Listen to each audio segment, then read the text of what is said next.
Welcome to another vlog. मैं हूं मोमिन फरीद। आज हम बात करेंगे जो इंटरिम गवर्नमेंट ने पेट्रोल की कीमतों में इजाफा किया और उससे पहले बिजली की कीमतों में इजाफा किया है। इस पर बात करने से पहले ये कुछ क्लिप्स हैं, ये देखिए।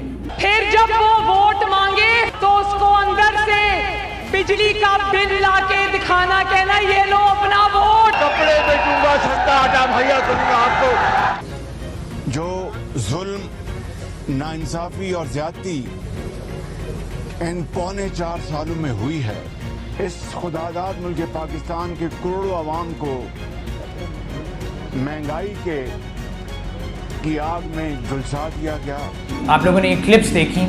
अब इस क्लिप्स के अंदर ये तमाम सियासतदान जो हैं वो पाकिस्तान डेमोक्रेटिक मूवमेंट जो 16 माह के तजुर्बे के तौर पे आए थे कि ये लोग तो तजुर्बाकार सियासतदान है, इनको पता है कि गवर्नेंस किस तरीके से होती है। सहाफ़ियों ने शोर मचाना शुरू कर दिया था कि जी इसहाक डार को जो है वो यूके से वापस बुलाएं, वो इकॉनमी को जो है वो स्टेबल कर ले। ये जो तहाइफ हैं कि जो बिजली महंगी हुई है 5 रुपए 40 पैसे और उसके साथ जो 15 रुपए पेट्रोल की कीमत में इजाफा की है और डीजल की कीमत में 18 रुपए का इजाफा की है, फौरन इलेक्ट्रिसिटी के जो पर यूनिट कॉस्ट है उसके बाद फौरन जो है वो ये इजाफे किए गए हैं। इंटरिम सेटअप के ऊपर हम ये मलबा डाल नहीं सकते क्योंकि 14 अगस्त को तो जो है वो प्राइम मिनिस्टर ने ओथ ली है, तो let us give him some time कि वो महंगाई को किस तरीके से कंट्रोल करते हैं, कौन सा प्लान जो है वो इनिशिएट करते हैं या एग्जीक्यूट करते हैं अवाम को रिलीफ देने के लिए। प्राइम मिनिस्टर अनवारुल हक काकड़ साहब के ऊपर भी आएंगे, लेकिन पहले ये कि जितने ये जो सियासतदान थे, चाहे वो शहबाज शरीफ हों, वो कहते थे कि जी मैं अपने कपड़े बेच के जो है वो अवाम को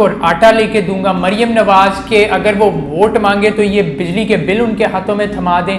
आसिफ अली जरदारी, मौलाना फजल रहमान, ये सारी की सारी 11 जमातें जो है वो महंगाई का कितना रोना रो थी। जिस वक्त इमरान खान की हुकूमत थी उस वक्त पेट्रोल की प्राइस 150 रुपए और उसने तब भी पेट्रोलियम मसनूआत के ऊपर सब्सिडी दी क्योंकि उसको पता था, उस हुकूमत को पता था कि अगर ये चीज महंगी होगी तो ओवरऑल जो है वो स्नोबॉल इफेक्ट होगा, हर चीज जो है वो महंगी होनी शुरू हो जाएगी। और आज मार्च 2022 से लेके सितंबर 2023 तक, मार्च 2022 के अंदर 150 रुपए पेट्रोल की कीमत थी और 2023 सितंबर के अंदर आज के दिन 1 सितंबर 2023 को आपकी 100 गुना से ज्यादा जो है वो पेट्रोल की कीमतों में इजाफा किया गया। 312 रुपए के ऊपर आपकी पेट्रोल की प्राइस जो है वो खड़ी है।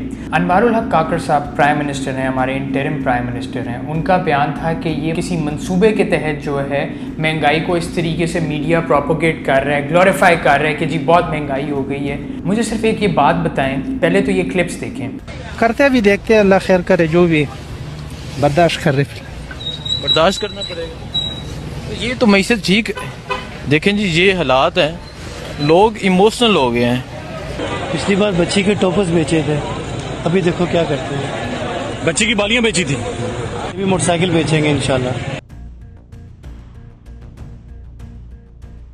जी आप लोगों ने क्लिप्स देखी, इसमें मुझे बताएं कि ये जो लोग रो रहे हैं, जो अपने जज्बात का इजहार कर रहे हैं कि इतनी महंगाई हो गई है कि उनके लिए जो है वो खाने पीने की अशिया खरीदना मुश्किल हो गया, इतनी महंगाई हो गई है कि वो अपनी चीज़ें, घर की चीज़ें बेच के जो है वो बिजली के बिल अदा कर रहे हैं। उनके लिए डे टू डे जो एक्सपेंडिचर है वो इतना मुश्किल हो गया सर्वाइव करने के लिए, तनख्वाहें उतनी ही हैं। तो सिर्फ एक ये चीज़ कि इंटरिम प्राइम मिनिस्टर साहब अगर जो है वो किसी किस्म की रिलीफ आवाम को नहीं दे सकते, तो ये मुझे लगता है कि प्राइम मिनिस्टर साहब की तरफ से ये बहुत ही इनसेंसिटिव कमेंट था। हम उसके ऊपर बात नहीं करते कि महंगाई जो है वो इंटरिम गवर्नमेंट ने की है। महंगाई पाकिस्तान डेमोक्रेटिक मूवमेंट के अंदर जितनी पार्टी इकट्ठे थी उन सारों ने मिलकर जो ये 16 माह हमारे मुल्क के ऊपर हुक्मरानी की है, ये सारा ताइफ महंगाई के उनके दिए हुए हैं। लेकिन इंटरिम प्राइम मिनिस्टर को इस वक्त कौम के साथ खड़े होने की ज़रूरत थी, अवाम के साथ खड़े होने की ज़रूरत थी, ना कि इस तरीके की स्टेटमेंट दें कि जी मंसूबा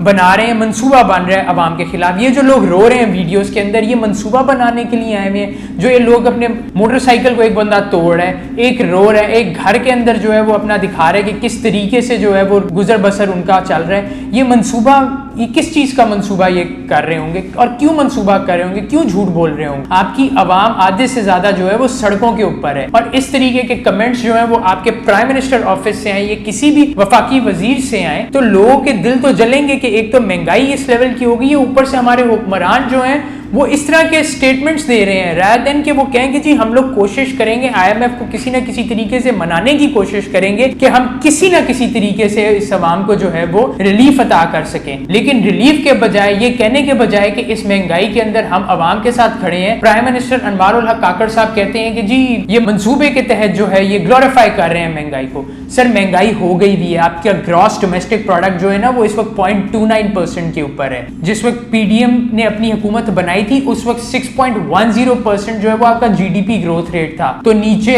आपका GDP ग्रोथ रेट नीचे आया है। पाकिस्तान के अंदर महंगाई हुई है, 150 रुपए पर लीटर पेट्रोल से 312 रुपए पेट्रोल चला गया हुआ है, तो महंगाई हुई है। 5 रुपए 40 पैसे आप लोगों ने बिजली के बिलों में इजाफा किया और अभी भी आवाज आ रही है कि मजीद जो है वो आप बिजली के बिलों में इजाफा करेंगे क्योंकि IMF ने जो है वो तस्लीम नहीं करनी जो निगोशिएशंस आप करने की कोशिश करें। और उसके साथ साथ सहाफती हलकों में ये भी बात हो रही है कि शायद 15 सितंबर को आप दूसरी हाइक करें पेट्रोल की कीमतों के अंदर। एक आम आदमी किस तरीके से सर्वाइव करेगा इस महंगाई के अंदर जब आपकी इंडस्ट्रीज नहीं चलेंगी? जो निचला तबका है, जो आपका वर्कर तबका है, जब वो अपने घर के डे टू डे एक्सपेंडिचर्स नहीं पूरे कर सकेगा तो क्या सिचुएशन होगी? आपका पूरा मुल्क का मैकेनिज्म जो है वो हॉल्ट के ऊपर आ जाएगा। अगर बिजली के बिलों में, बाकी पेट्रोलियम मसनूआत के अंदर आप लोगों ने सब्सिडी नहीं दी, चोक हो जाएगी पाकिस्तान की इकोनॉमी। और ये शमशाद अख्तर साहिबा ने भी ये स्टेटमेंट जो है वो, उनको भी कुछ नहीं कहा जा सकता। अभी मतलब उन्होंने ओथ लिया है एज इंटरिम फाइनेंस मिनिस्टर। ये तो पिछली हुकूमत जो इसाक डॉलर साहब हैं वो ये तहफ़ दे के गए हुए हैं। शमशाद अख्तर साहिबा ने भी अपने clear cut on the floor of the house कहा है कि ये सारे के सारे जो IMF के साथ एग्रीमेंट्स हैं ये पिछली हुकूमत जो PDM की थी वो करके गई हुई है और हमें वन वे और अनदर इन्हीं नेगोशिएशंस को लेके चलना पड़ेगा for another bail out package. मुझे ये समझ नहीं आ रही, 3 अरब डॉलर का शायद अगला बेल आउट पैकेज होगा। हम 3 अरब डॉलर के बेल आउट पैकेज के लिए पूरी की पूरी मुल्क की इकोनॉमी की हम लोगों ने ऊपर से नीचे कर दी है। हम लोगों ने ह्यूमन डेवलपमेंट इंडेक्स को किधर ले आए हैं, स्टैंडर्ड ऑफ लिविंग अवाम की किधर चली गई है। लोग जो है वो सड़कों के ऊपर निकले हुए हैं। आज 1 सितंबर को कराची के अंदर पहिया जाम हड़ताल की जो है वो कॉल थी। कल जो है वो लाहौर के अंदर 2 सितंबर को जो है वो पहिया जाम हड़ताल की कॉल है। और उसके बाद कहते हैं कि जी पहिया जाम हड़ताल महंगाई के खिलाफ करने की जरूरत नहीं है। क्यों नहीं जरूरत है? आप लोगों ने कौन सी रिलीफ आके अवाम को दी है? जिस वक्त इंटरिम सेटअप आया सबसे पहले आपने तोहफा दिया है पेट्रोल की प्राइस इंक्रीज करके, उसके बाद फिर आपने तोहफा दिया बिजली के बिल इंक्रीज करके, उसके बाद आपने तोहफा फिर पेट्रोल की प्राइसेस इंक्रीज करके दी है। तो अवाम सड़कों पर नहीं निकले, रोए नहीं, क्या करे अवाम? हर एक बंदे के पास तो इतना रिसोर्सेज नहीं है कि वो बिजली के बिल जो है वो अदा कर सके। आपने कहा जी इंस्टॉलमेंट्स के अंदर, इंस्टॉलमेंट की भी जिस वक्त देखी जाएगी कि IMF आपकी ये बात मानती भी है कि नहीं मानती। उसके साथ साथ ये तो हो गया इंटरिम सेटअप को हम लोग डायरेक्टली या इनडायरेक्टली कुछ भी नहीं कह सकते क्योंकि वो लोग तो अभी आए। ये सारे के सारे तहफ़ जो है ये पिछली हुकूमतों के दिए हुए। मेरा सवाल उन सहाफ़ियों से भी है जो चैनल्स के ऊपर बैठ के जिस वक्त रिजीम चेंज ऑपरेशन हो रहा था या जिस वक्त पाकिस्तान डेमोक्रेटिक मूवमेंट जो है वो पावर के अंदर आ रही थी, जो भी हॉर्स ट्रेडिंग उस वक्त चल रही थी, जो कुछ भी हो रहा था फेडरल कैबिनेट के अंदर, उस वक्त बहुत से सहाफ़ी ये कहते थे कि जी इसाक डार साहब से माफ़ी मांगे और उनको वापस पाकिस्तान लेके आए, वो पाकिस्तान की इकोनॉमी को बेहतर कर सकेंगे। आज मैं उन सहाफ़ियों से कहता हूँ जो जो पाकिस्तान डेमोक्रेटिक मूवमेंट के हक में बोलता रहा या इसाक डार के हक में बोलता रहा या शहबाज शरीफ के हक में बोलता रहा है, वो भी आज कौम से माफ़ी मांगे कि वो भी इस महंगाई की वजह है क्योंकि वो गलत लोगों को गलत चीज़ पे सपोर्ट करते रहे हैं। सहाफ़त का काम होता है आइडेंटिफाइंग दी एरर्स, आइडेंटिफाई करके अवाम को बताना। सहाफ़ी जो है वो सिर्फ एक वॉच डॉग की तरह जो है वो देख के आगे ये बताता है कि जी ये चीज़ हो रही है तो इसको मॉनिटर करें। आप लोगों ने इसाक डार को इतना ग्लोरीफाई कर दिया, वो आया उल्टा महंगाई हुई है, कमी तो किसी चीज़ में नहीं हुई। 3-3 अरब के IMF से हमें बेल आउट पैकेजेस इसलिए नहीं चाहिए कि अरबों रुपए की सरकारी गाड़ियां जो हैं वो खरीद के अफसरान को दी जाएं, बल्कि इसलिए चाहिए कि अवाम को किसी न किसी तरीके से जो है वो रिलीफ दें जिस हिसाब से महंगाई हो रही है। सारी सियासी जमातों को, अवाम को, मीडिया को सिर्फ एक चीज़ के ऊपर जोर देना चाहिए कि फ़ौरन पाकिस्तान जो है वो जनरल इलेक्शंस के अंदर जाए, अवाम को हक दें कि वो वोट दें। 26 करोड़ अवाम जिसको इलेक्ट करके पार्लियामेंट के अंदर लेके आए, वही 26 करोड़ अवाम का जो है फैसला करें।